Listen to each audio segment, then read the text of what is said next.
I want to read you something. A man emailed me this a few weeks ago. He got it from a law firm.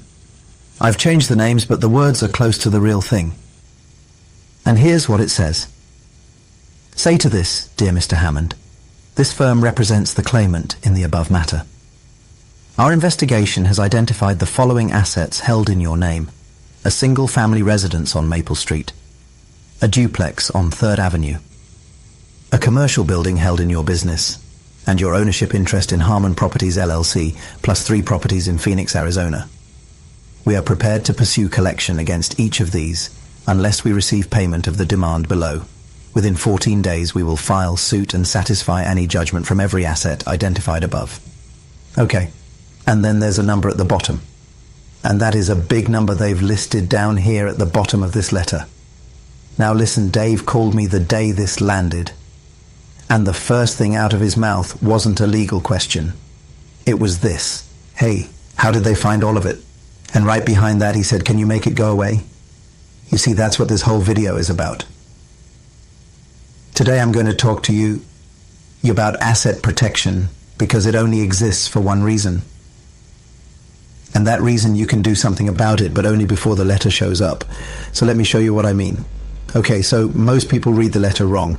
How lawyers really find your assets, Dave did.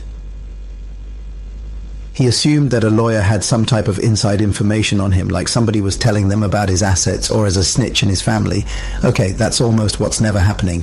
Here's what actually happened before that firm drafted this letter, single word of it. Somebody ran an asset search on Dave.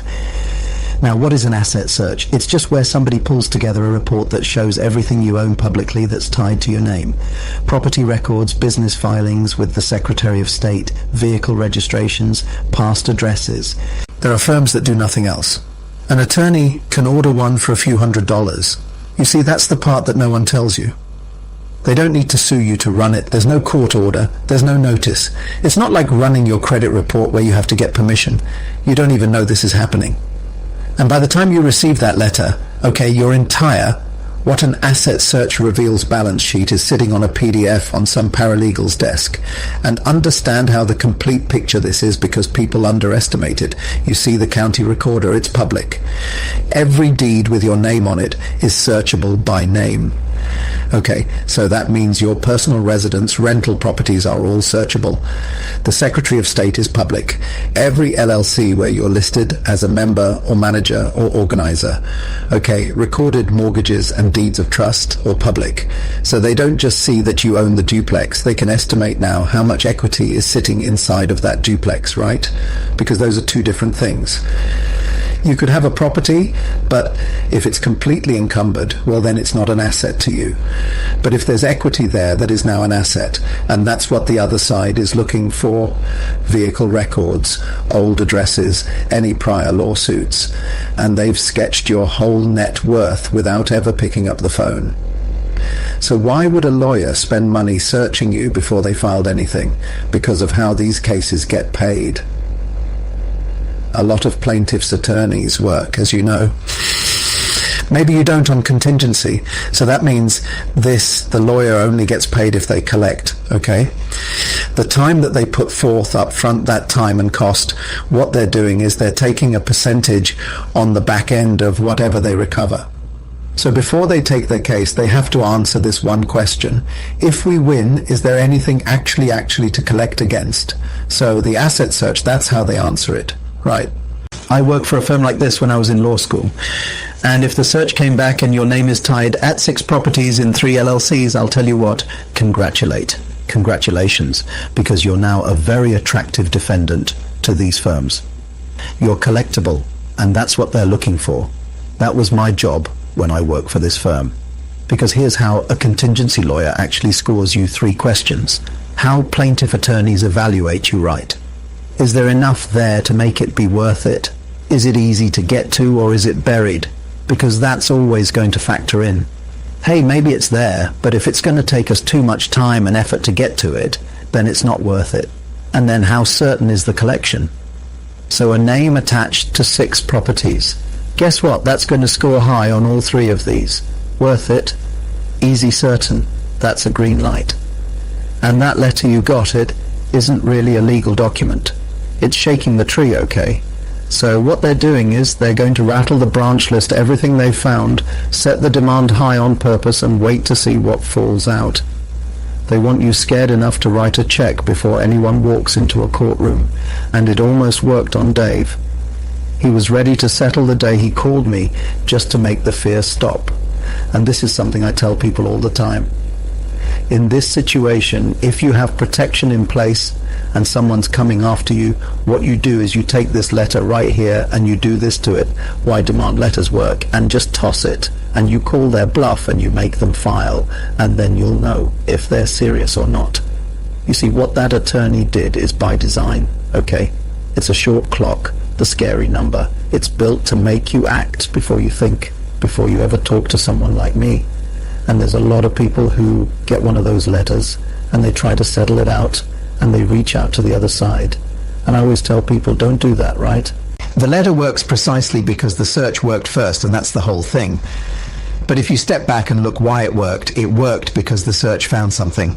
The search, the letter, the demand, the whole machine runs on one assumption that when they look you up, your name is on everything.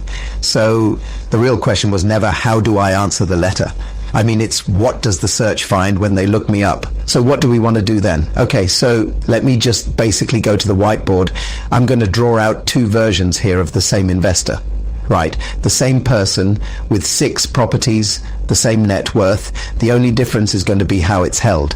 So you've got this individual right here, okay? This is like our problem with Dave. He has all these properties, okay? 6 of them, okay? They're all tied to him individually, right? They're all in his name, okay? Now let's assume that he didn't have them all in his name. Instead, he had an LLC set up over 2 of them, just like this. Well, if he's listed on that LLC as the member or manager, why an LLC alone doesn't protect you, then these LLCs would also be tied to him. So you see, it's one thing to have property in your name. If people think, well, if I put it into a limited liability company like this investor did, well, then that's going to protect it. No, it won't. If your name is on the LLC, it's going to tie it right back to you, because all they have to do is go to the secretary website and they do a search for your name and they find that you have this LLC. So once they find out you have the LLC, then what they'll do is they'll search the LLC and they'll see whether or not it owns real estate. Okay? And that's how you're found. Everything's pointing back to you. Okay. See, Dave, he actually had LLC set up and he thought he had protection. But an LLC with your name on, it's a public filing. It's not anonymity. It's a forwarding address. If you want to think about it, the search comes about and they say, hey, this guy has assets. The asset protection structure that works. Now let's look at this other investor. So we have another investor over here. Okay, I'll call this an Anderson client. Right. And generally what they're going to do, the way we're going to structure them is we're going to take properties, but we're not going to tie them back to you. We're going to set assets up so people cannot see that you own them. So I'm just going to do 3 here for saving some space. So with these, we're going to use land trusts like this. Okay. So these will be land trusts that will hold title to the property. Now, when you set up a land trust, you always want to use this. This is critical. You want to use what's called a nominee trustee. Okay, so we're going to use a nominee trustee on all of these land trusts. Now, what is a nominee trustee? So, a nominee trustee is someone other than you. It could be a Wyoming LLC that your name's not attached to. It could be a third party. I've served on tens of thousands of trusts where my name's listed as the trustee. So on title, if somebody looks for this individual, let's call this Ken. They'll never see these properties tied to them because a land trust is a private document, and they'll never see Ken tied to the property because now the property is tied in the name of a trust under a nominee trustee's name. So untitled, let's say this one right here, it might say Clint Coons, trustee of the Green Turtle Trust, just like this. Okay, now Ken's nowhere to be found on this because we're not broadcasting. Now that Ken's tied to this asset, it's completely hidden. Now, then we go about protecting these assets. We'll create separate LLCs down here. So just like Dave's structure, but the trust now stand as that blocker. Now when you create these LLCs right here, why a Wyoming LLC is a blocker entity, this is the key component you need that Dave did not have. you need a Wyoming limited liability company. This is a Wyoming LLC. I refer to this many times as a blocker entity, so this is a perfect privacy stack. If you were to run that same search, this law firm were to run that same search on Ken, okay?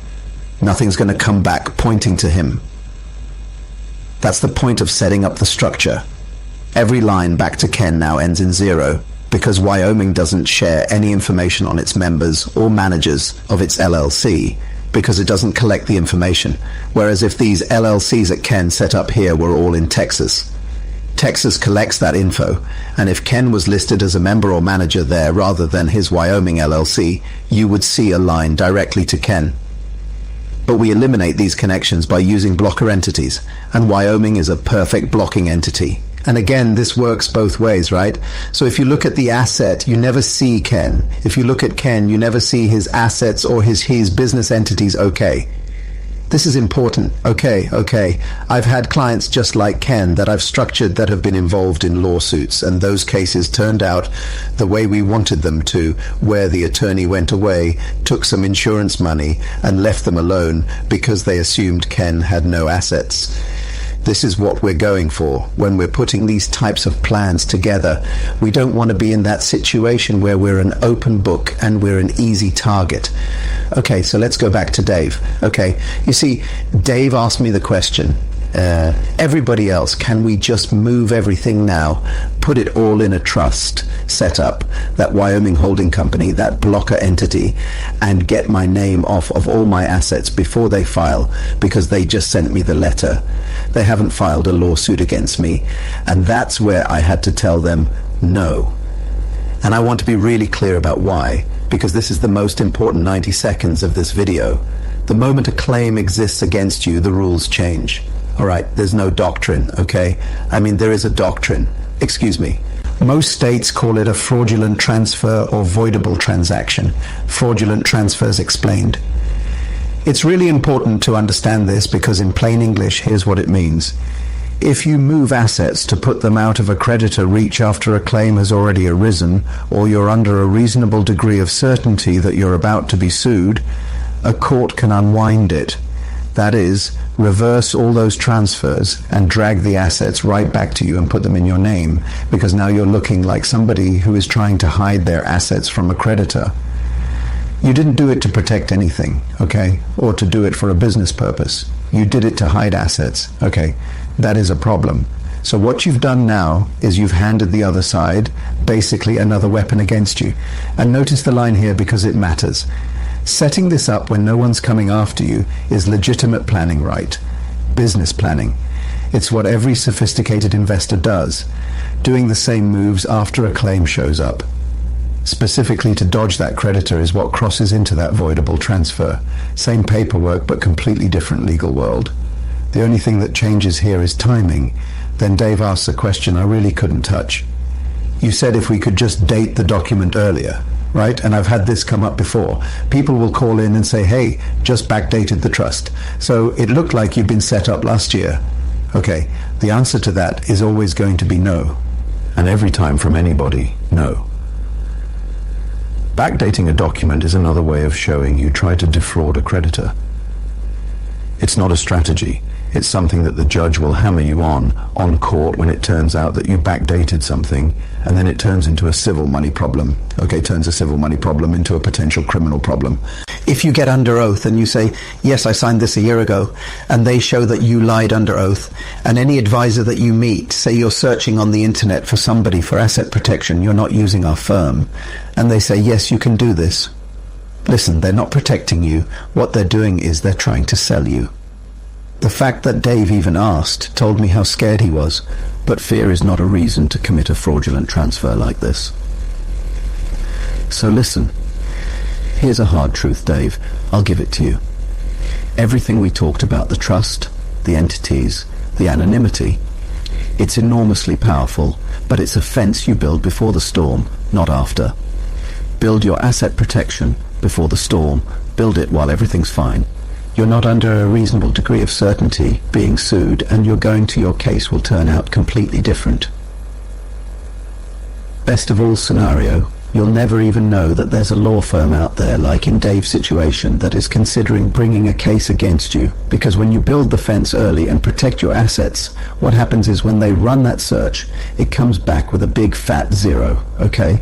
And they think you're not worth spending their time on, and they're going to go find another Dave, okay? And that's what you want to do. You want to have this in place long before anyone runs that search. 3 things working together, right? I'll tell you what each one does. But I'm going to stop short of the build, because how it's assembled for you depends on your state, your properties, your loans. That's a conversation, not a YouTube video. I tell you what, all the time, it's not a one-size-fits-all approach. Okay? So 1 here are the 3 steps. 1, you want to make sure title to your property is held privately. The 3 layers of asset protection, right?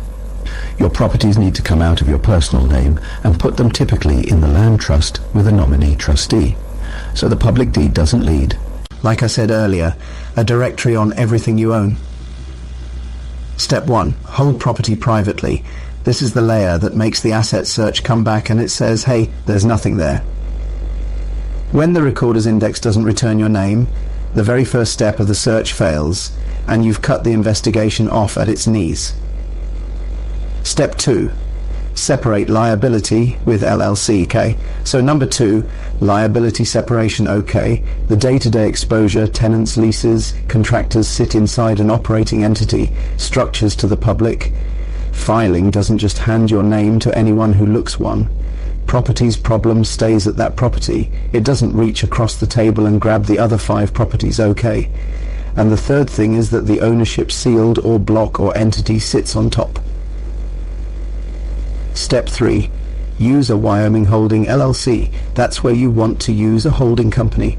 A Wyoming LLC is the common one. It's this block or entity. And there's 2 reasons it keeps your name out of the public record. And it carries something else that we didn't even talk about earlier that I guarantee you Dave's going to wish he had. And that is called charging order protections.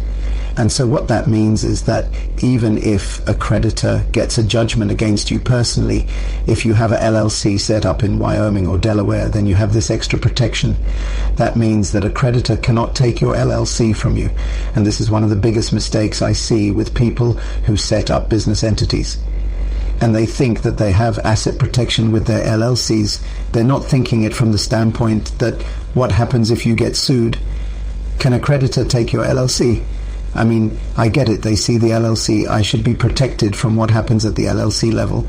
But if they come after me personally, why charging order protection matters, maybe they can take my LLCs. In a lot of states that can happen. So one more thing, because I don't want to hear you to ha this as a silver bullet. The structure doesn't replace your insurance. It works alongside of it. Because again, people say, I'll just drop insurance if I set up the structure. No, you still need that. In fact, if you don't have insurance, then what will happen is they'll blow right through your protection. So these are all layers, right, that come together. So if you want to know how to build out a layer for yourself to create the right entity stack, you create a system around your assets and your business that gives you privacy and asset protection, and to put something in place that'll make Dave's problems okay. If it was your situation, completely disappear, as if the claim never existed, then what you can do is you can reach out to us and I can offer you a free strategy session. All you got to do is go into the show notes. There's a link there. How to build the right entity structure. Click on that. You can set up the free strategy session and we'll go through your assets, design out a system for you to make sure that you're accomplishing everything that I talked about in this video. So again, if you were Dave, you won't be calling me up and saying, hey, what can you do to help me now? Because you know what the answer is always going to be, I can't. Hey guys, if you like the video, be sure to hit the like button. Final thoughts. That helps me out on YouTube. Gets this information out there to more people. And if you're not yet a subscriber and you want to get more content like this when I release it every week, be sure to hit the subscribe button. All the best with your investing.